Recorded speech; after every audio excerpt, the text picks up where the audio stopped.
No food deliveries. No clean water. No way out. For soldiers trapped in bombed cities during World War II, survival wasn't about winning the battle anymore. It was about lasting one more day. When urban warfare turned cities into rubble, entire units could find themselves cut off from supply lines for days, sometimes weeks. Buildings collapsed into mazes of concrete and steel.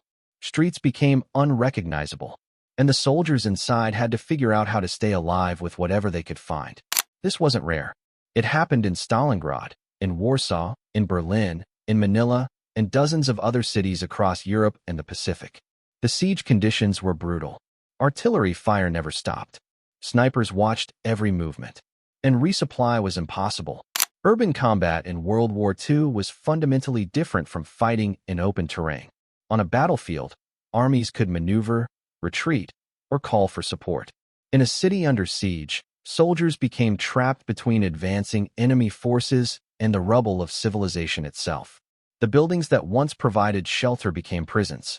The streets that once carried commerce became killing zones. The scale of urban destruction was unprecedented. In Stalingrad, over 90% of the city was reduced to rubble during 5 months of fighting. Entire neighborhoods disappeared under bombardment. What remained were skeletal frameworks of buildings, mountains of broken concrete, and a landscape so devastated that maps became useless. Soldiers navigating these ruins couldn't rely on landmarks because nothing stood anymore. When units became encircled or cut off, the first reality they faced was isolation. Radio communication was often disrupted by the density of rubble and the jamming efforts of enemy forces. Runner messengers had to cross open ground under fire, and many never made it. This meant that trapped soldiers often had no idea what was happening beyond their immediate position.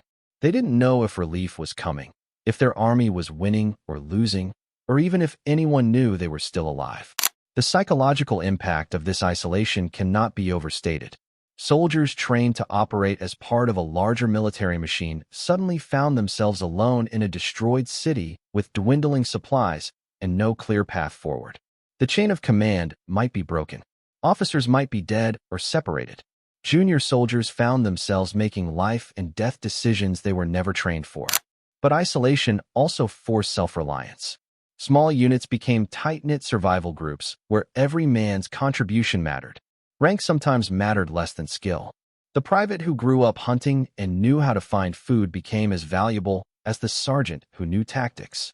The medic who could treat wounds with improvised materials became the most important man in the unit. The physical environment of a bombed city presented constant hazards beyond enemy fire. Buildings weakened by explosions could collapse without warning. Gas lines ruptured and created invisible clouds of poison. Fires smoldered in basements for days, filling underground spaces with smoke. Unexploded ordnance lay hidden in the rubble, ready to detonate if disturbed. Soldiers had to develop an almost instinctive awareness of these dangers while also watching for the enemy. Time worked differently in these conditions.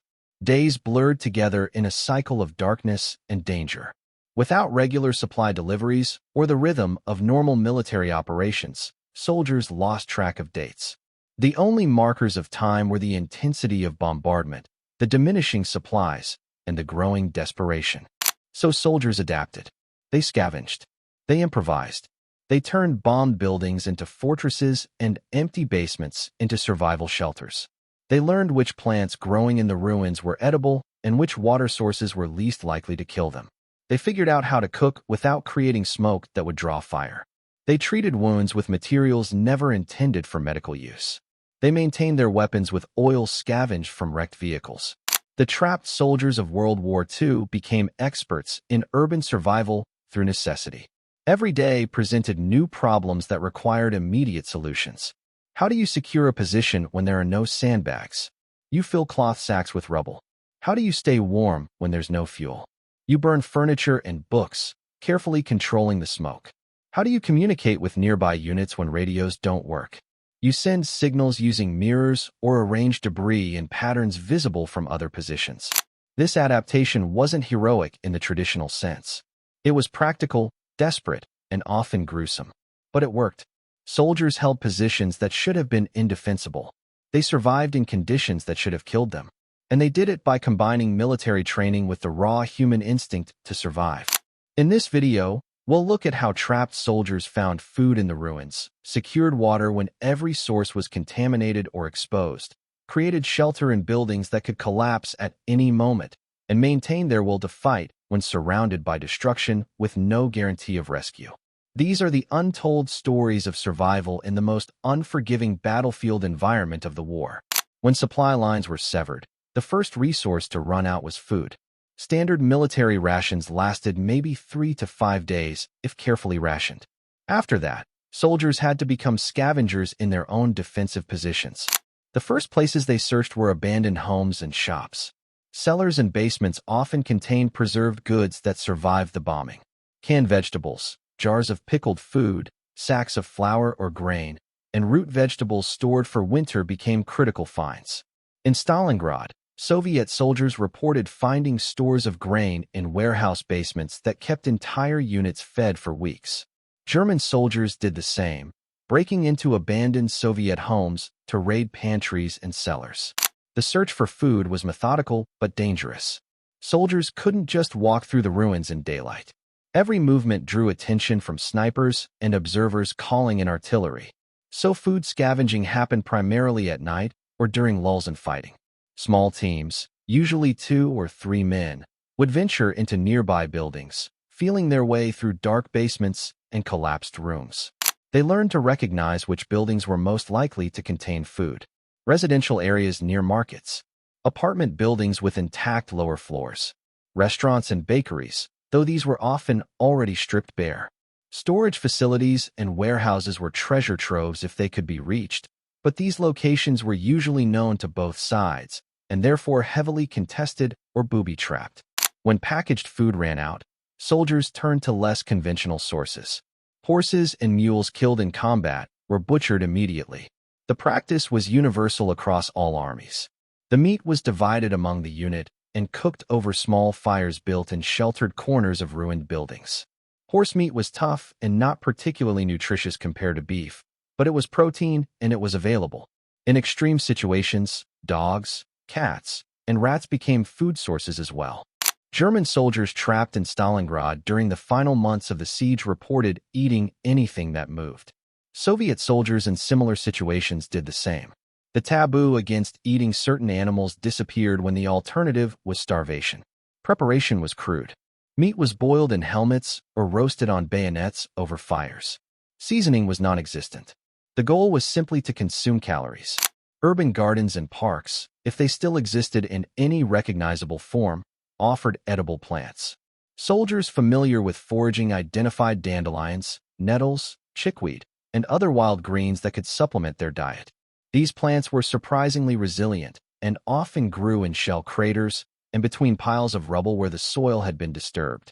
Soldiers from rural backgrounds became invaluable because they knew which plants were safe and which were poisonous. In some cases, trapped soldiers attempted to grow food. This sounds almost absurd in the middle of urban combat, but it happened. Quick-growing vegetables like radishes and turnips were planted in any available soil. Shell craters became gardens. Window boxes in partially destroyed apartments were replanted. The soldiers knew they might not be there long enough to harvest, but the act of planting represented hope and gave them something constructive to do during the endless waiting. Timing meals became strategic. Cooking smoke could give away positions, so most food preparation happened at night or in heavily concealed areas. Small fires were built using furniture, books, or broken wooden beams. The fires had to be small enough to produce minimal smoke, but hot enough to cook food. This required skill and practice. Too much smoke and artillery would arrive within minutes. Too little heat, and the food remained raw and potentially dangerous to eat. Soldiers became experts at controlling fire. They learned which materials burned clean and which produced heavy smoke. Dry furniture wood was ideal. Books and paper burned too quickly, but were useful for starting fires. Coal and peat, if found, burned longer but produced more smoke and required better ventilation. Ventilation itself was a challenge. Cooking in basements meant smoke had to escape somehow without being visible from outside. Soldiers created improvised chimneys using pipes, drainage systems, or carefully arranged rubble that directed smoke horizontally before it dispersed rather than rising in a visible column. Meals were often cold or barely heated to minimize smoke and light. Canned food was eaten directly from the container. Preserved meats were consumed without cooking. Flour, if found, was mixed with water to create a paste that could be eaten raw or baked into crude flatbread if fire was available. Portion control was strict. Officers enforced rationing to make supplies last as long as possible. A soldier's daily intake might be reduced to a single small meal and whatever water could be found. Hunger was constant, but starvation moved slowly enough that rescue or breakthrough might come first. The calculation was grim but necessary. Would the supplies last longer than the siege? Soldiers tracked their rations obsessively. Every can, every piece of dried meat, every handful of grain was accounted for. Theft of food from fellow soldiers was one of the worst offenses and could result in immediate execution in some units. The trust required for survival meant that taking food from a comrade was seen as a betrayal worse than cowardice. As supplies dwindled further, soldiers turned to materials that barely qualified as food. Leather from boots and belts was boiled to extract whatever nutrients and gelatin remained. This provided almost no caloric value but gave the stomach something to process and temporarily eased the feeling of emptiness. Wallpaper paste, made from starch, was scraped from walls and eaten. Soldiers boiled bones repeatedly to extract any remaining marrow and collagen. The human body can adapt to extreme caloric restriction. Soldiers lost weight rapidly, becoming skeletal figures who moved slowly to conserve energy. Their bodies consumed muscle mass to survive. Physical strength diminished, making even simple tasks exhausting. But the body's survival mechanisms meant that even on minimal food, soldiers could remain functional for weeks if they rationed carefully and avoided intense physical exertion when possible. The search for food never stopped. Every night, if conditions allowed, soldiers ventured into the ruins looking for anything edible. They checked buildings they'd already searched, hoping they'd miss something. They returned to known food sources hoping for one more can, one more sack of grain. The desperation grew with each passing day, but so did their resourcefulness.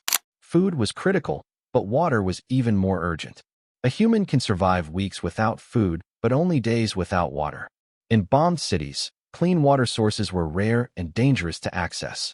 Soldiers collected rainwater using helmets, tarps, or any container that could catch precipitation. This was the safest source when available. A heavy rain could provide enough water for a small unit for several days if they had adequate containers. Helmets became multi-purpose tools, serving as cooking pots, water collectors, and washing basins. Tarps and canvas were stretched across openings in buildings to create catchment systems that funneled water into whatever containers were available. But rain was unreliable. In summer months or in regions with dry climates, weeks could pass without precipitation. When it wasn't raining, soldiers turned to more dangerous options. Rivers and canals running through cities were often exposed to enemy fire, but soldiers would risk nighttime trips to fill canteens. These water runs were among the most dangerous activities. The enemy knew that trapped soldiers needed water and often positioned machine guns and snipers to cover known water sources.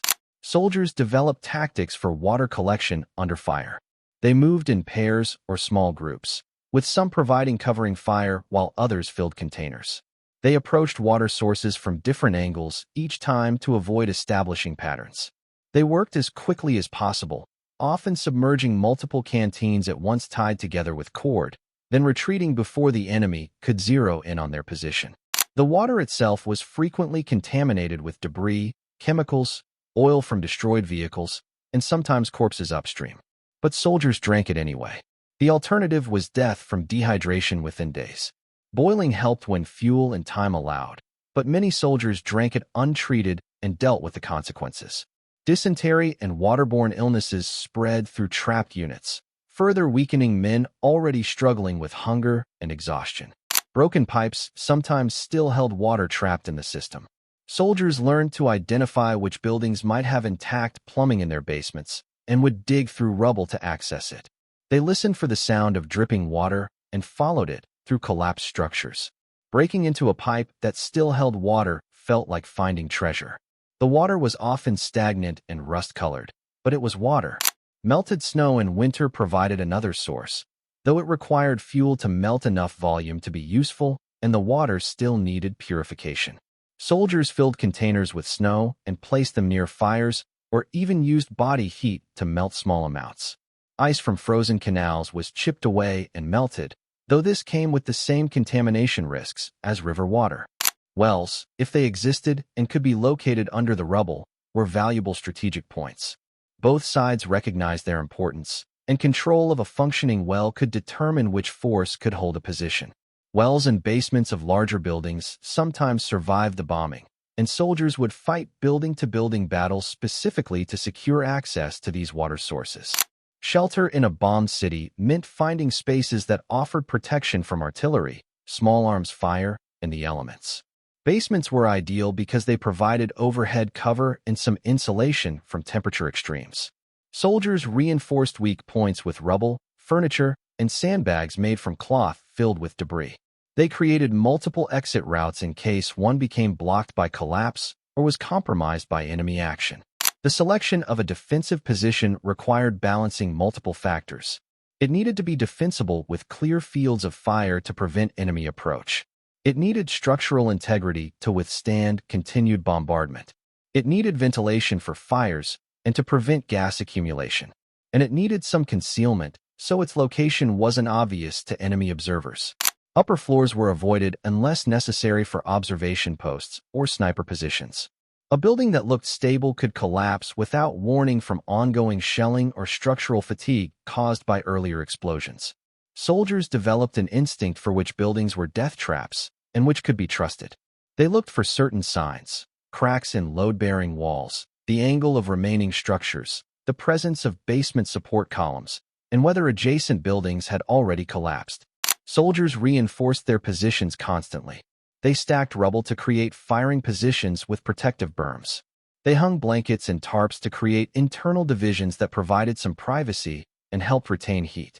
They dug deeper into basements, creating secondary fallback positions if the main floor was overrun. This construction work was exhausting for men operating on minimal food, but it was necessary for survival. Daily routines emerged even in chaos. One soldier would stand watch while others rested. Watches were typically 2 to 3 hours, short enough that fatigue didn't completely compromise alertness, but long enough to give others meaningful rest. The watch position was usually near a window or firing port with good visibility of approaches, but positioned so the soldier wasn't silhouetted or exposed to sniper fire. Weapons were cleaned and maintained despite the dirt and dust that permeated everything. Soldiers used rags, improvised brushes, and any oil they could find to keep rifles and machine guns functional. A weapon failure in combat meant death, so maintenance was never neglected no matter how exhausted the men were. Wounded were tended to with whatever medical supplies remained. By the time a unit had been cut off for days or weeks, formal medical supplies were usually exhausted. Torn cloth became bandages. Alcohol, if found in abandoned homes, served as disinfectant. Soldiers learned to dress wounds, splint broken bones, and provide basic care with minimal resources. The wounded who couldn't walk became a significant burden, requiring care and consuming limited supplies while contributing nothing to defense. Yet they were rarely abandoned. The social bonds that developed in these extreme conditions meant that men looked after each other even when pragmatism suggested otherwise. Morphine, if available, was saved for the most severe cases. Pain management became a constant challenge. Soldiers with infected wounds or broken bones suffered in silence because there was nothing to give them. Some units made the difficult decision to use their last morphine doses to ease the dying rather than save it for those who might survive. Movement was minimized during daylight. Snipers and artillery observers waited for any sign of activity. A soldier standing in a window for even a few seconds could draw fire that would collapse an entire building. So during the day, life in the position moved in slow motion. Soldiers communicated in whispers. They moved slowly and deliberately, staying low and in shadows. They avoided creating any dust or debris that might be visible from a distance. Soldiers learned to interpret sounds. The whistle of incoming artillery gave them seconds to take cover. The crack of a sniper rifle meant someone had been spotted. The sound of tank engines meant an assault was coming. Their ears became as important as their eyes for survival. At night, the city became slightly more navigable. Darkness provided cover for movement that would be suicidal in daylight. Patrols would venture out to search for supplies, check on other units in nearby positions, or probe enemy lines. These night excursions were extremely dangerous but necessary. They were the only way to gather intelligence, find food and water, and maintain any connection with friendly forces. Night patrols moved through connected basements when possible, avoiding street-level movement where possible. Buildings that appeared separate above ground were often connected below by sewers, utility tunnels, or deliberately created passages. Soldiers mapped these underground routes and used them to move through the city without exposure. Physical survival was only half the challenge. The psychological weight of being trapped in a destroyed city tested soldiers in ways that open battlefield combat did not. The isolation was crushing. Cut off from command, soldiers didn't know if relief was coming or if they'd been written off as casualties. Radio silence meant no news, no orders, no confirmation that anyone even knew they were alive. Rumors spread constantly among trapped units. Every distant explosion was interpreted as either a relief force breaking through or the enemy tightening the encirclement. The uncertainty ate away at morale faster than hunger. Soldiers created narratives to cope with the unknown. They convinced themselves that their army was winning and relief would come tomorrow. Or they accepted that they were on their own and focused only on surviving one more day. Some oscillated between hope and despair, their morale rising and falling with each perceived sign. The psychological toll of this uncertainty was immense. The environment itself was oppressive in ways that went beyond the physical dangers. Cities that once held hundreds of thousands or millions of people were now silent except for gunfire, explosions, and the occasional sound of collapsing buildings. The absence of normal city sounds, traffic, voices, daily life, created an eerie emptiness that felt unnatural. The ruins became a landscape of death where nothing lived except soldiers trying to kill each other. The smell was inescapable. Bodies of soldiers and civilians lay in the rubble, impossible to bury or even move. In summer heat, the stench of decomposition filled the air. Soldiers tied cloth around their faces, but it did little to block the smell. They adapted to it over time, but it was a constant reminder of mortality and the likely fate that awaited them. The constant threat of sudden death wore on men psychologically. In a conventional battle, there were moments of intensity and moments of relative safety. In a bombed city under siege, death could arrive at any second from any direction. An artillery shell could crash through the ceiling without warning. A sniper could fire from a position that had seemed empty moments before. A building could collapse from structural failure. There was never true safety, never complete rest. Sleep was difficult. The body needed it desperately, but the mind remained alert to danger even during rest. Soldiers learned to sleep lightly, waking at any unusual sound. Some developed the ability to sleep sitting up or in positions where they could respond immediately to an attack. Others barely slept at all, their exhaustion accumulating until they could no longer function effectively.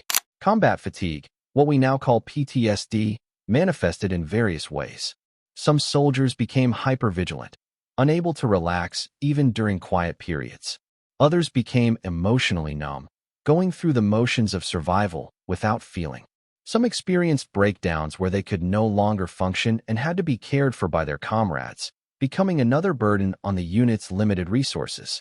Soldiers coped by clinging to small routines and rituals. Writing letters they might never send gave them a connection to home and to a future beyond the ruins. Some men wrote daily, pouring their experiences and fears onto paper. Others wrote final letters to be sent if they didn't survive, updating them as circumstances changed. The act of writing provided a sense of normalcy and purpose. Sharing stories from home became important. Men would talk for hours about their families, their jobs before the war, their plans for after. These conversations served multiple purposes. They reinforced identity beyond being just soldiers. They created bonds between men who might otherwise be strangers.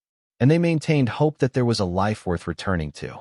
Playing cards with decks held together by dirt and blood provided distraction. Gambling for cigarettes, rations, or just for pride gave men something to think about besides their situation. The games followed familiar rules and patterns, creating islands of normalcy in the chaos. Some units maintained chess sets or other games, treasuring them as connections to civilized life. Religious faith provided comfort for many. Soldiers prayed, some for the first time since childhood. They made bargains with God, promising to live better lives if they survived. They found meaning in suffering by framing it as a test or a trial. Religious soldiers often became leaders in maintaining morale because they could offer a framework for understanding their situation that went beyond mere survival. Leadership mattered enormously in these conditions. Officers and NCOs who maintained discipline and projected confidence kept units functional. Those who showed despair or gave up watched their men fall apart. The difference between a unit that held together and one that disintegrated often came down to leadership quality. Good leaders in these situations had specific qualities. They shared the hardships equally, taking no special privileges. They made decisions quickly even with incomplete information, because indecision was more demoralizing than a wrong decision. They acknowledged the reality of their situation without catastrophizing. They found ways to maintain unit cohesion and purpose even when the tactical situation seemed hopeless. Some men found purpose in the defense itself. Holding a position against overwhelming odds gave meaning to the suffering. They convinced themselves that their resistance mattered, that they were buying time for their army to regroup or for civilians to evacuate.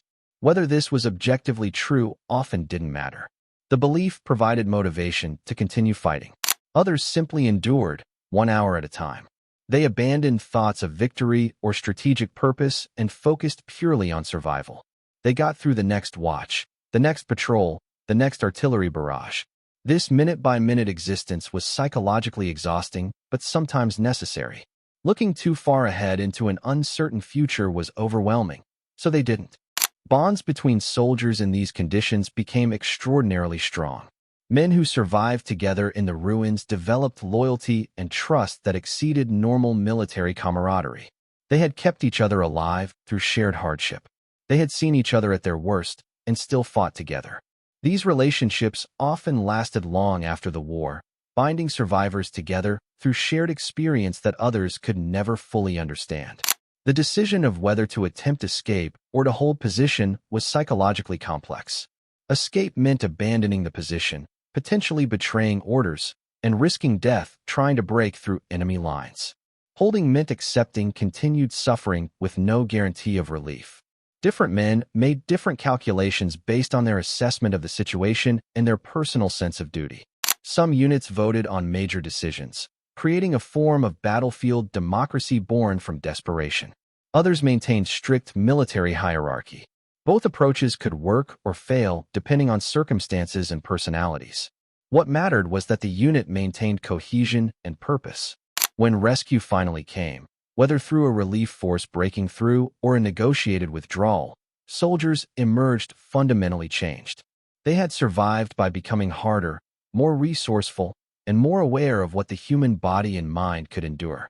Many struggled to readjust to normal military life, finding it difficult to trust safety or to care about regulations that seemed trivial compared to what they'd experienced. The psychological scars lasted long after physical wounds healed. Survivors often carried guilt for living when others died. They had nightmares about the ruins for years or decades afterward. Many couldn't talk about their experiences, finding that words couldn't capture what they'd endured and that others couldn't understand. The bombed cities of World War II were testing grounds not just for military tactics, but for the limits of human survival. The soldiers trapped in them proved that with determination, adaptability, and refusal to surrender, people can survive conditions that seem impossible. They turned rubble into fortresses, scraps into meals, and chaos into something they could navigate. Their experience remains a stark reminder of what war demands from those who fight it, and what humans are capable of when there's no other choice but to survive.